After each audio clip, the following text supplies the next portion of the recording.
Nobody loves me like you love me, Jesus. I stand in all of your amazing ways. I worship you as long as I am breathing. God, you are faithful and true. Nobody loves me like you do.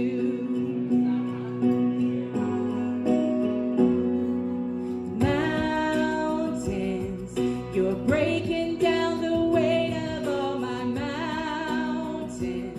Even when it feels like I'm surrounded, you never leave my side. Oh,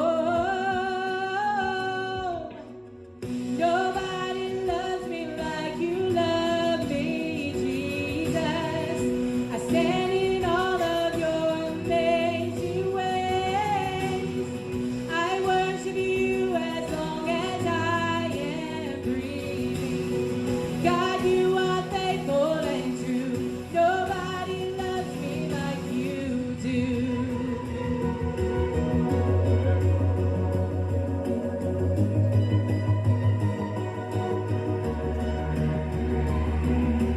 Oh, what a song to sing. Oh, what a song to sing. Oh, what a song to sing.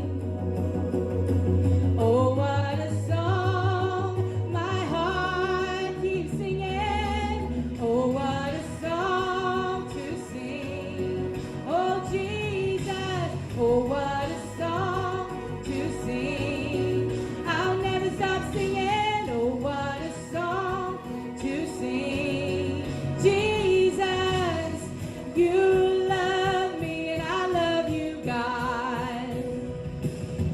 Nobody loves me like you love me, Jesus. I stand in all of your amazing ways. I worship you as long as I am breathing. Oh, you are faithful and true.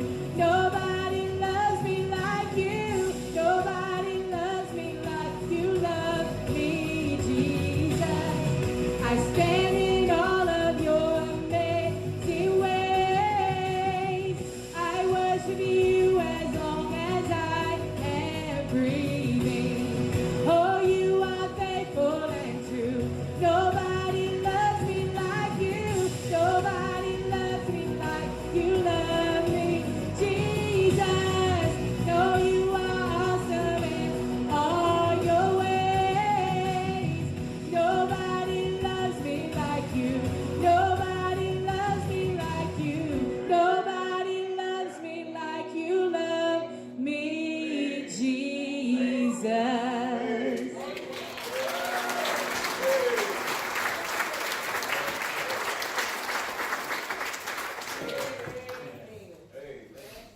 All right. Church, say amen. Come on, give God another hand for that one. Nobody else.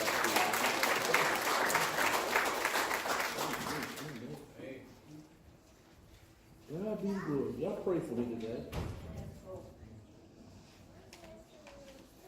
I told you, I think maybe in the first part of the year, maybe around the first part of the year, that one day I would tell you my story. But you would know who your pastor is, who it is that's standing before you every Sunday, and how it came to be that I'm standing here right now ministering to you. Today's a good day to tell you my story, and I hope I don't cry. Amen. I want to use three scriptures, three short verses really, and you don't have to turn them, you can look them up later. Matthew 19, verse 26. But Jesus looked at them and said to them, with men this is impossible, but with God all things are possible. And then one of my favorite that you normally hear me say a lot of times, Psalms 139, 23 and 24. Search me, O God, and know my heart. Yes. Try me and know my thoughts and my next deeds. And see if there's any wicked way in me, and lead me in a way of everlasting. Yes. And then my last one is my favorite, Proverbs 3, 5, and 6. Trust in the Lord with all thy heart, and lean not to thy own understanding.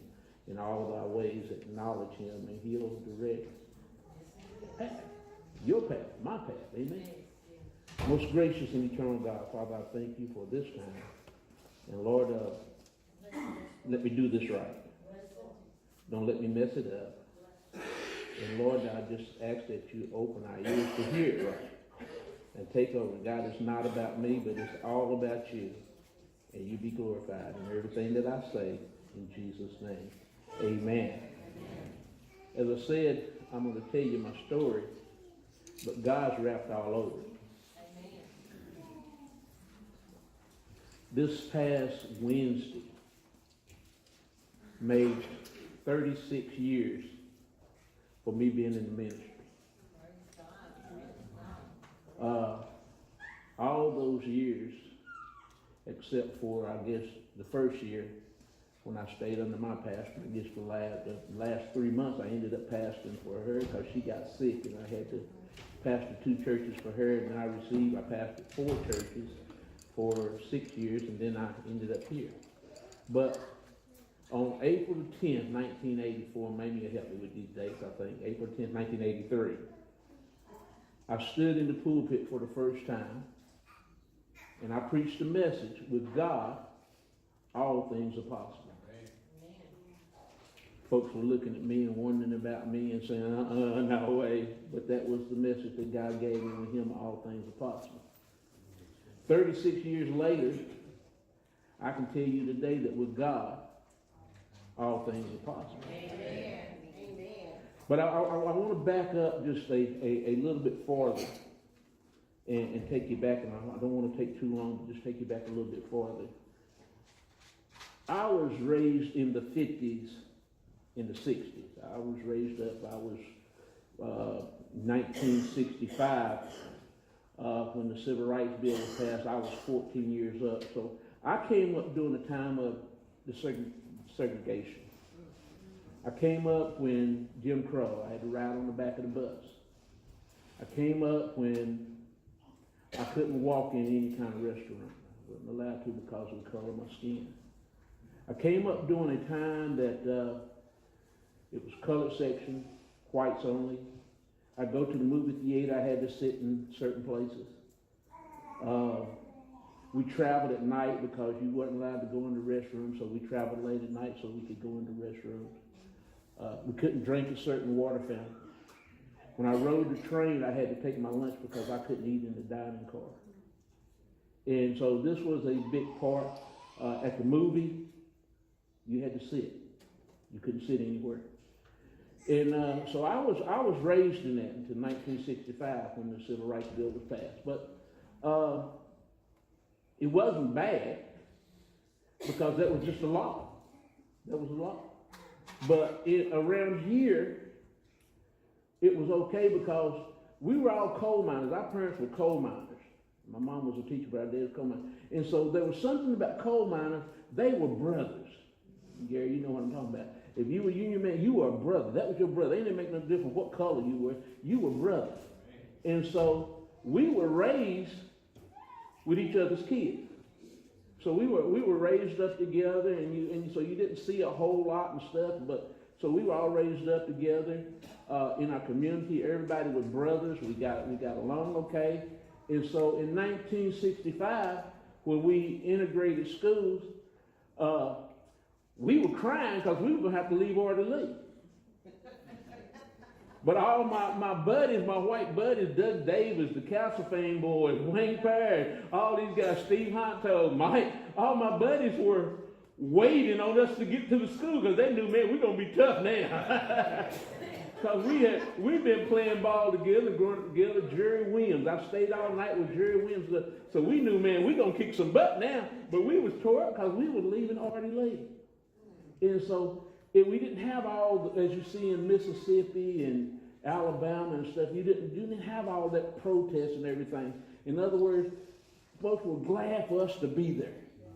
And so those things were good. I had a band called Woody and the Soul Brothers, and I had 4 white guys playing in the band. So everything was, it wasn't like that. That's what I'm saying. Even though that was before the law, we were still friends and stuff. And I can remember Barry when he worked at the store, and everybody loved him and knew him. And man, he'd come up in the holler and he just knew everybody. And Mr. Tams and Miss Ham, all of them, they were friends. And Mr. Kane, Marvin's dad, knew everybody. So coming up through school and everything was good. 1970, I graduated and went into the Marine Corps. And that was the first time that I truly began to see reverse bigotry or reverse prejudice. Because a lot of the guys that I was with, the guys I was around, did not like white people. They felt like white folks were the devil. And it made it really hard because I went into the buddy system with my friend Steve. Me and Steve joined together and Flash Gordon. Some of you guys know Flash. Flash dead and gone now. And so we all went in together and we were tight. But after training and stuff, I couldn't hang. Flash had to come home because he got asthma, and me and Steve were together, but we were separated. And so when we went to Cherry Point, North Carolina, we began to distance ourselves because there was just a big separation. And there was hatred. There was hatred between the blacks and the white, and you didn't like each other. And so if you're around that for 2 years, and you're hearing all this stuff, and you're getting all this stuff, and you're grabbing all this stuff, it gets embedded inside of you. In fact, Raymond told me when I came, Raymond Holloway told me one time when I came, he said, you the meanest person, you were the meanest person I ever met when you came in. You listen. And he didn't realize I was hating you, man. And so all this was there. So after coming out at 75, I lived in New York, I lived in Baltimore, I ran here and there, and I was crazy as ever and stuff. And but I began to ease back into my old self a little bit. But you got to realize through those 70s, those 2 years, all the stuff that got implanted in me. So anyway, I come back and I start playing music again. Me and David Castle, Billy Castle, all of us with that Magic, Bad News. We had bands and stuff and everything, band directors. And so all these things were going on. And then in 1982, after being married to my wonderful lady, trying to meet her, I got fooled around the original church and got saved. Nobody believed that either. And so 1983, I started preaching, and I was in the African Methodist Episcopal Zion Church. I was in a black church. And started preaching, preached in Meadowview. I had 3 churches, Meadowview, Chilhowee, Avenue. And then from there, I went on to, I stayed there like 4 years, and then I went on to Elizabeth for 2 years. But backing up a little bit, I used to drive to Kingsport to get a haircut. I wasn't going to let no white man cut my hair. I got a white man. So I would drive to Kingsport to get a haircut. And my mother had a group, my mother and Pastor Kane's mother, they had a group called the Angelic Harmonettes, and they would sing at all kind of different churches. And so anyway, she met this guy that played that cut hair. And I don't know if I should call his name. I should call his name? Yeah. Danny McPhee. Yeah, and Danny, he's in Morristown, somewhere like that now. But anyway, he cut hair and his son played the piano. So she told him, she said, my son goes all the way to Kingsport. He said, tell him to come to me. He said, I'll cut black people's hair. I said, tell him to come. He was in Coburn, and so Mama told me about it. I ain't going anywhere to cut my hair. But working that hoot out shift, man.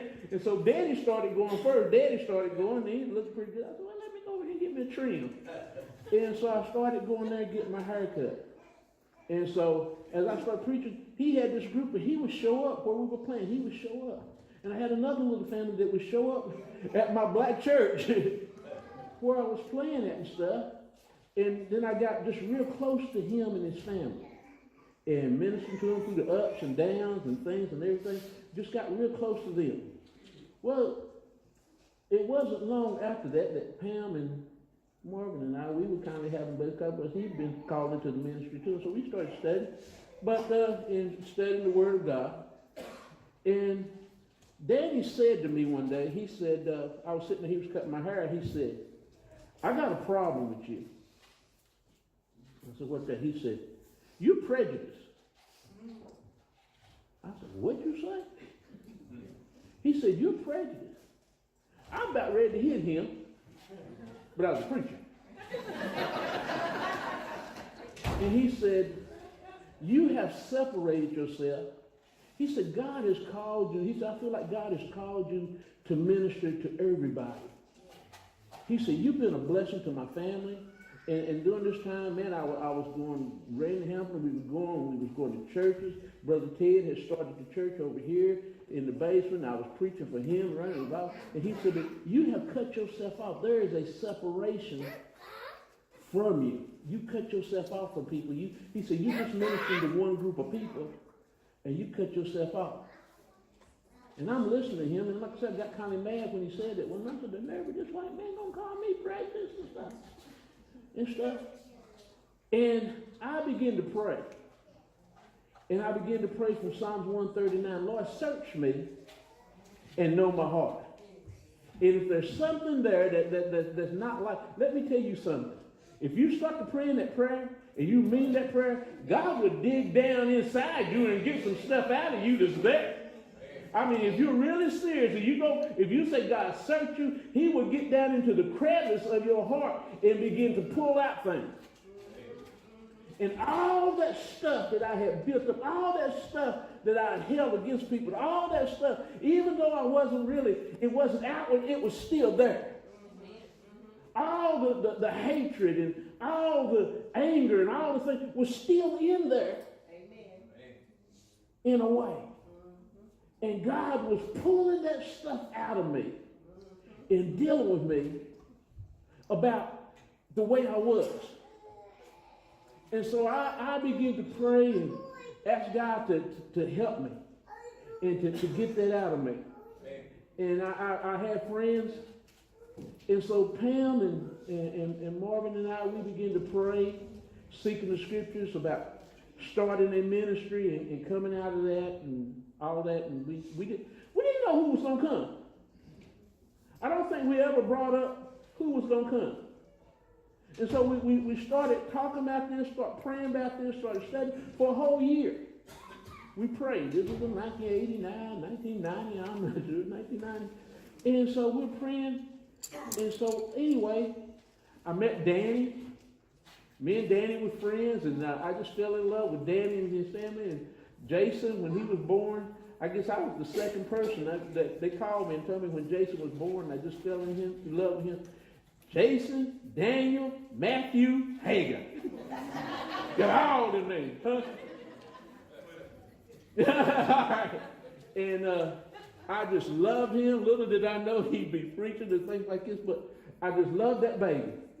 And watched him grow, gave him a football helmet, and he just stole my heart. And a lot of kids have stole my heart since then, but that was one of the first ones in Danny. But I always felt like Danny was going to come to our church. And we prayed about that thing, we talked about that thing. But we never did know. So one day, and we were getting ready to do it, one day Sister Kane came by. I was pumping gas at Henry Stidham. And Sister Kane came by and she said, we're going to talk about this long enough. It's time to go.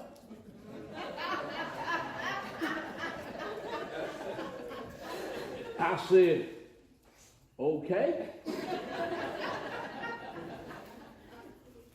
Only place we got is our basement. So we go head into the basement. Me and Pastor Kane were pastors. We pastored together. He come to me, he said, we can't have it like that. He said, anything with two heads is free.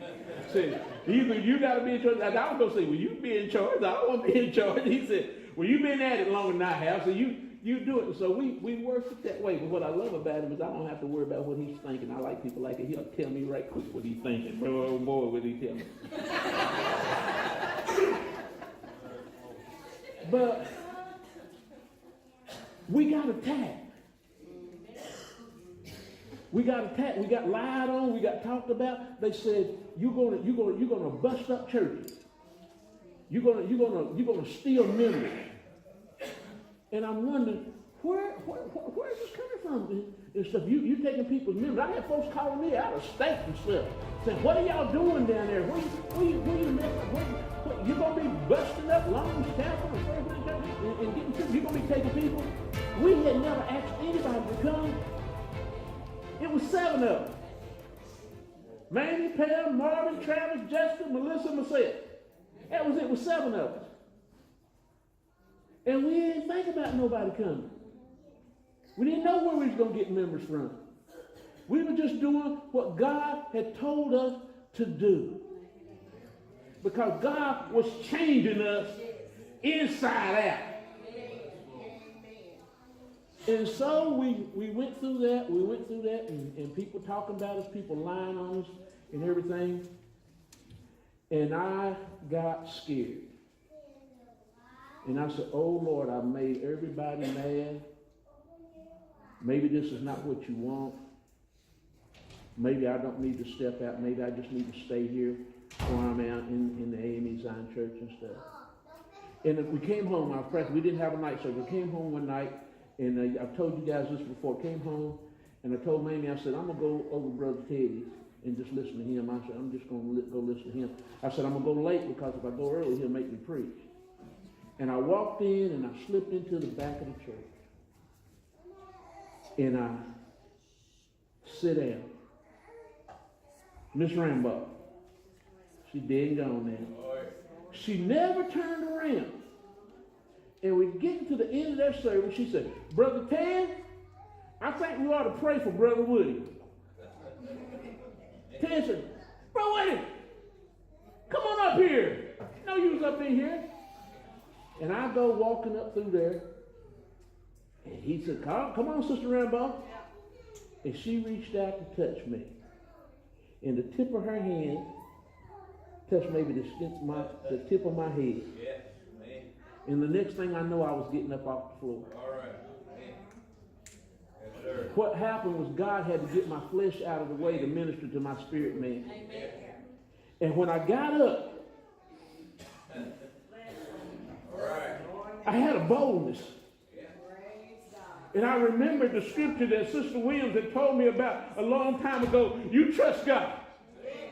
You trust in it with all your heart, and you don't lean to your own understanding, but you just keep acknowledging him, and he'll direct your path. I wasn't scared no more. I was trusting God. The mess was out of me. And I realized that with God, all things were possible. And we went down in that basement. And folks just started coming. Here comes Mark, long, blonde-haired dude, popping down the steps.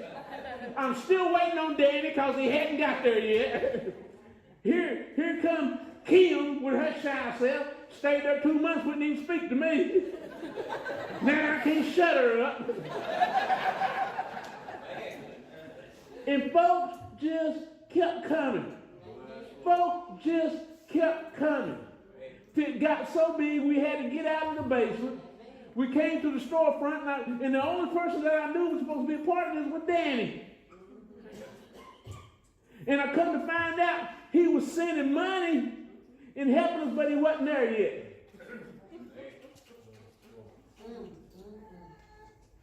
But then he said Pastor Kane put him in a headlock one time, pulled him in, dressed to the office. He was standing out in front of the storefront wanting to give his money to go in, and I came up and I spotted him. "Come on in here." And that was it. And then we finally got him there. And then each one of you has showed up at one time. Praise God. Praise and I fell in love with you. I didn't fall in love with your skin or anything like that. I fell in love with you. I fell in love with your babies. I fell in love with your family. See, that's why when I tell you I love you, there ain't nothing you can do about it. I mean it with all your heart. Because why? Because this is the love that God put there. God put there. Through the ups, through the downs, we have trusted God. And if I was to glory in anything I have done, it would all be in vain. Because for 36 years, God's been in charge of this thing. For 36 years, God has directed the path. For 36 years, it's been with Him and nobody else. All things have been possible. And I'm telling you today, I don't know what you're looking at. I don't know what you're thinking at. But I'm telling you, if you're serving a God, I'm telling you, if God's in charge and God has called you, and God, He will work that thing out for you. If you will come before Him and you will be honest and you will say, Lord, search me. Because some of y'all got some mess up in you. Bless them, Lord. Thank you, Jesus. And although I was trusting in God and looking to God and depending, I didn't realize what some of y'all was going through. Why are you going to the white church? Why are you going to the black church? Can you find you a white preacher to go listen to? They gave up on me and Pastor Kane. They wasn't bothering us no more, but the devil started bothering y'all. Ask Mike, said, you go to the black church? Mike said, I think it's green.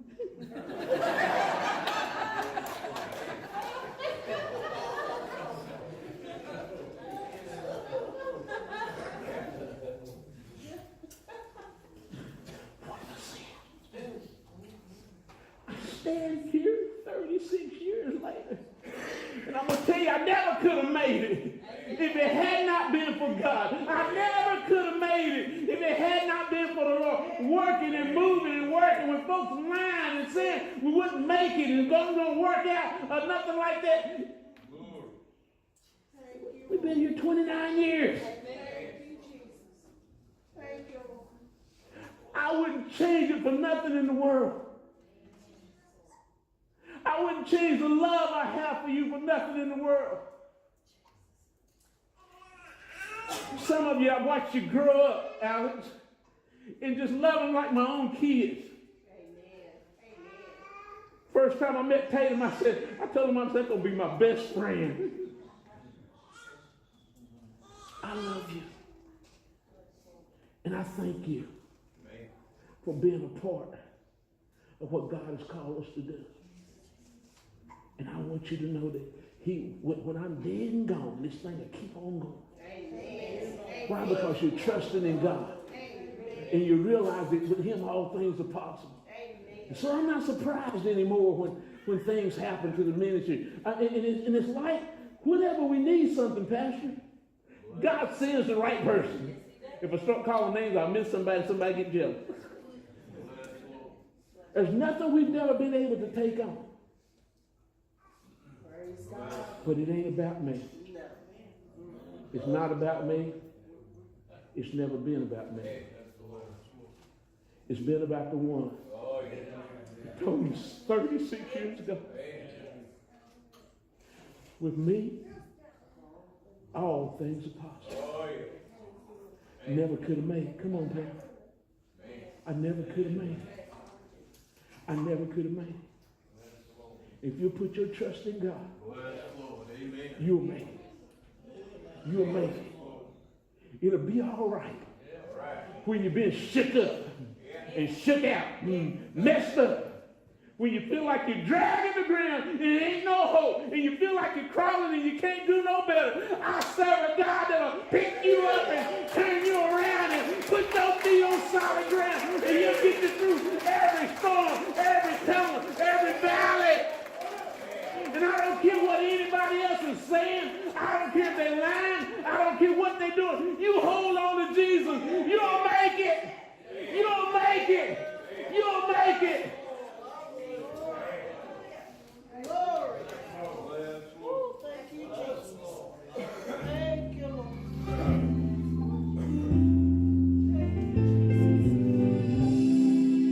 Never would have made it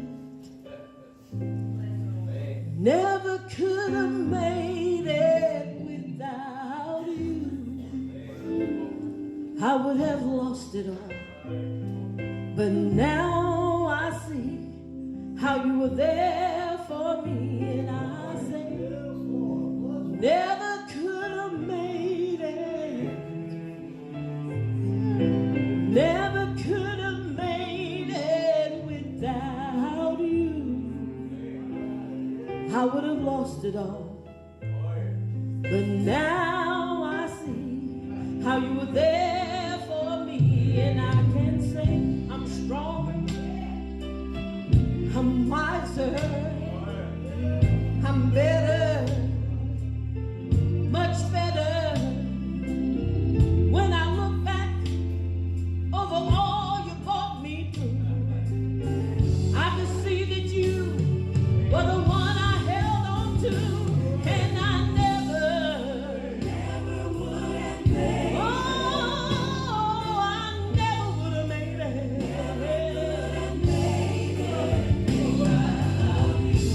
I would have lost my mind a long time ago if it had not been for you. I'm stronger. Never would have made it. Oh, I never would have made it.